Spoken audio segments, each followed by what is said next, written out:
ٹھیک ہے؟ تو آج اپنی ایگو کے پیچھے لگ کے اپنی آخرت برباد نہیں کرنی ہم نے۔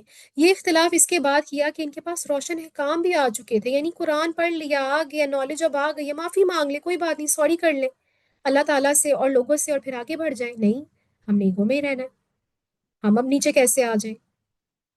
تو اللہ نے ایمان والوں کو اپنے حکم سے اس حق بات کی ہدایت دی جس میں لوگ جھگڑ رہے تھے، یعنی کہ الحمدللہ اگر آج ہمارے پاس ہدایت ہے تو اللہ کا شکر ادا کرنا چاہیے کہ اللہ نے ہمیں یہ دی ہے۔ اللہ جسے چاہتا ہے سیدھی راہ دکھاتا ہے، سبحان اللہ۔ اور اس سے وہ ہمیں بتاتے ہیں اللہ جسے چاہتا ہے سیدھی راہ دکھاتا ہے، تو اس سے یہ نہیں سمجھنا کہ اچھا اللہ تعالیٰ کی مرضی ہے تو پھر اللہ کسی کو توحید دے گا تو پھر ہم کیا کریں۔ نہیں، اللہ تعالیٰ طلب دیکھتے ہیں کہ جو مانگتا ہے اللہ تعالیٰ اس کو دے دیتے ہیں، پر مانگا تو کریں۔ ام حسبتم ان تدخلوا الجنة ولما يأتكم مثل الذين خلوا من قبلكم، یہ بھی بڑی خوبصورت آیت ہے۔ ترجمہ دیکھیں، کیا تم یہ سمجھتے ہو، کیا تمہارا یہ گمان ہے کہ جنت میں داخل ہو جاؤ گے حالانکہ ابھی تم پر پہلے لوگوں جیسی حالت ہی نہیں آئی؟ انہیں سختی اور شدت پہنچی اور انہیں زور سے ہلا ڈالا گیا، یہاں تک کہ رسول اور اس کے ساتھ ایمان والے کہہ اٹھے اللہ کی مدد کب آئے گی؟ سن لو بے شک اللہ کی مدد قریب ہے۔ یعنی اللہ تعالیٰ اس دور کے صحابہ سے بھی کلام کریں، جیسے وہ پریشان ہوتے تھے جب ان پہ سختیاں آتی تھیں، تو اللہ تعالیٰ نے یہ آیت اتاری کہ کیا تمہیں کیا لگتا ہے کیسے جنت میں داخل ہو جاؤ گے؟ اتنا آسان ہے جنت میں جانا۔ ہم نے کسی جگہ پہ بھی جانا ہو نا، کسی خوبصورت جگہ، کسی مہنگی جگہ پہ، تو ہمیں وہاں کے لیے بھی جو ہے وہ اتنی مہنگی ٹکٹ خریدنی پڑتی ہے، پیسے جوڑنے پڑتے ہیں، سامان اکٹھا کرنا پڑتا ہے، پھر جاتے ہیں۔ تو جنت جیسی جگہ پہ ایسے ہی چلے جانا ہے آپ نے؟ اللہ کہہ رہے ہیں ابھی تو تم پہ پہلے لوگوں جیسی حالت ہی نہیں آئی، ان کی تو ایسی ایسی ہلا مارے ڈالے گئے۔ ہم صحابہ کرام کی سٹوریز جو پڑھتے ہیں، دیکھیں کیا کیا ان پہ سختیاں آئی تھیں، کہ صرف وہ توحید کا کلمہ پڑھتے تھے اس بات پہ، اور الحمدللہ ہمیں تو ایسی سختی کوئی نہیں ہے۔ ان کو ہلا مارا ڈالا گیا، یعنی ان کے ایمان کا اتنا سخت امتحان لیا گیا، جیسے حضرت بلال کا ہم پڑھتے ہیں اور ڈفرینٹ ڈفرینٹ صحابہ کرام کا پڑھتے ہیں کہ کیسے ان کو اللہ معاف کرے ان پہ اتنے مظالم ٹھہرائے جاتے تھے، نماز نہیں پڑھنے دی جاتی تھی، کلمہ نہیں پڑھنے دیا جاتا تھا، لیکن وہ نہیں باز آتے تھے توحید سے۔ اللہ کہہ رہے ہیں ان پہ تو اتنی سختیاں آ گئی ہیں، وہ کہتے تھے کب آئے گی اللہ کی مدد؟ تو اللہ کیا کہہ رہے، اللہ ان نصر اللہ قریب، بے شک اللہ کی مدد قریب ہے۔ آج کا میسج، جب بھی کوئی تنگی آ رہی ہے، کوئی مشکل آ رہی ہے، تو آپ نے یہی سوچنا ہے کہ میں جنت کے لیے یہ کر رہی ہوں۔ جب آپ کی یہ توحید، آپ کا یہ ایمان ہوگا، آپ کا یہ عقیدہ ہوگا نا، تو مشکل آسان ہو جائے گی، پھر دنیا میں دل نہیں لگے گا، پھر آپ کو ہوگا کوئی بات نہیں، میں جنت کی قیمت تو نہیں ادا کر سکتی لیکن میں ٹرائی کر رہی ہوں۔ اور اللہ کیا کہہ رہے ہیں، اللہ کی مدد قریب ہے، انشاءاللہ جو بھی حالات میں آپ لوگ پھنسے ہوئے ہیں، جس کا جو بھی مسئلہ ہے، اللہ کی مدد قریب ہے۔ آپ صلی اللہ علیہ وآلہ وسلم سے سوال کرتے ہیں صحابہ کرام کیا خرچ کریں؟ کہا جاتا ہے یہ سوال تھا نفلی صدقات کے بارے میں، اس لیے کیونکہ جو فرض صدقات ہے، یعنی زکوٰۃ جو ہے، وہ تو اللہ تعالیٰ نے بتا دی نا کہ وہ کس کو دینی ہے، کیسے دینی ہے، کب دینی ہے، کیا ٹائم ہے، کون اس کے مصارف ہیں۔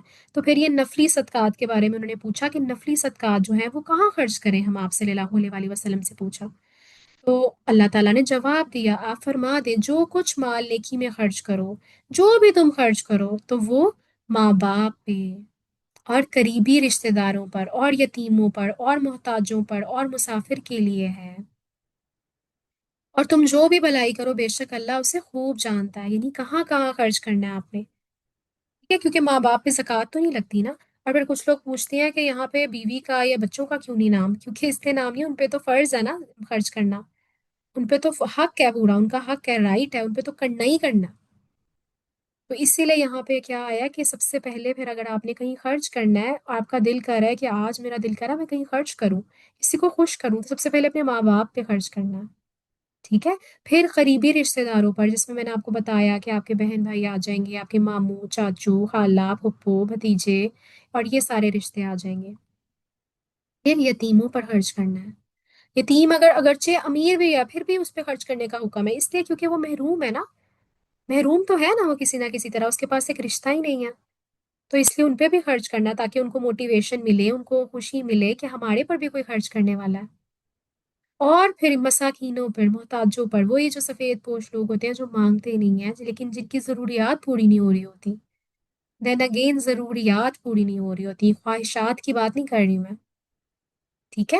تو جو آپ کو پتہ ہے آپ کے ارد گرد جن کی ضروریات پوری نہیں ہو رہی، جن کا کھانا پینا پورا نہیں ہو رہا، جن کا ایک بیسک لباس پورا نہیں ہو رہا، جن کا کہیں آنا جانا پورا نہیں ہو رہا، پھر مسافر پہ بھی خرچ کرنا ہے۔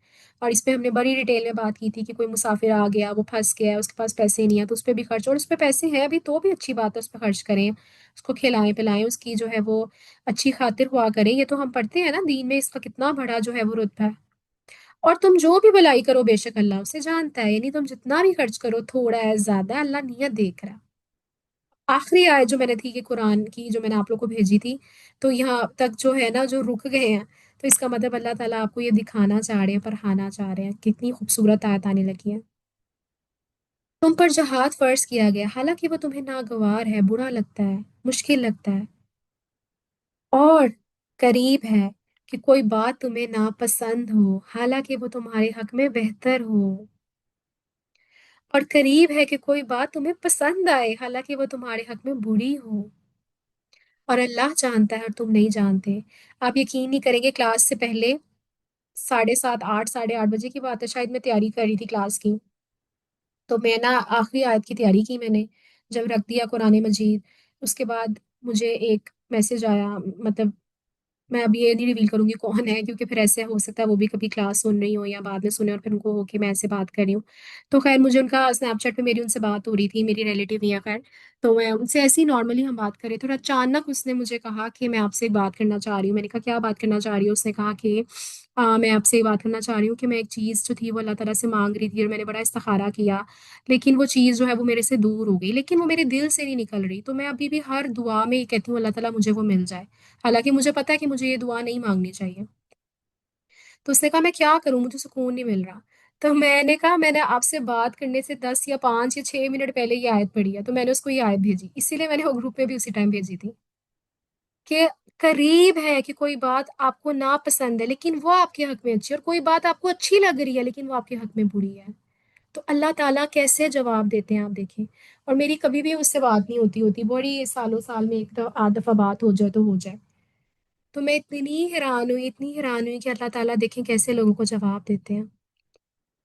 اب پس منظر تو اس کا یہ ہے کہ جیسے صحابہ کرام مکہ میں جو ہے وہ کچھ لوگ بڑے کہتے تھے کہ ہم نے جنگ کرنی ہے، ہمیں اجازت ملے، لیکن ان کو اجازت نہیں ملتی تھی، لیکن جب مدینہ میں ان کو اجازت مل گئی تو کچھ جو لوگ تھے وہ تھوڑے ڈر گئے، جیسے گھبرا گئے، مطلب ان کو یہ نہیں تھا کہ اللہ معاف کرے، ان کو اللہ کے حکم پہ کوئی شک تھا یا ان کو یہ تھا، لیکن جیسے آپ کو پتہ ہے جنگ سے ہر کوئی جو ہے وہ گھبراتا ہے، ہیزیٹیشن ہوتی ہے پہلی دفعہ کرنے میں۔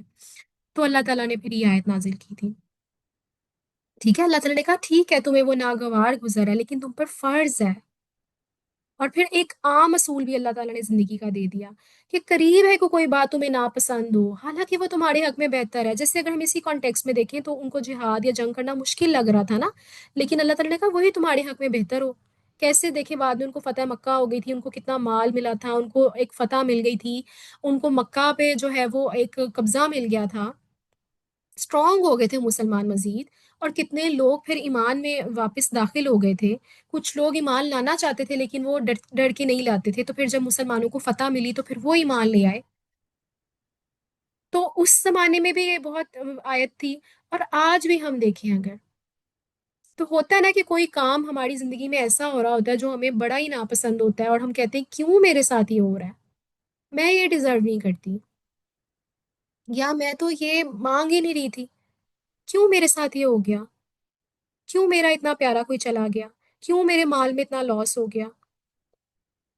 تو اللہ تعالیٰ کہہ رہے ہیں ہو سکتا ہے اس میں ہی تمہارے حق میں بہتری ہے، تمہارے حق میں بہتر ہو، اور آفٹر سم ٹائم آپ کو پتہ چلتا ہے پھر وہ، ٹھیک ہے۔ تو اللہ کی حکمتوں پہ یقین رکھا کرے، سورہ کہف پڑھا کریں ہر جمعے کو ترجمے کے ساتھ، اس میں جو واقعہ آتا ہے حضرت موسیٰ اور حضرت خضر کا، اگر آپ وہ پڑھیں گے ہر جمعے کو، اس کا ایک میننگ ہے ہر جمعے کو پڑھنا۔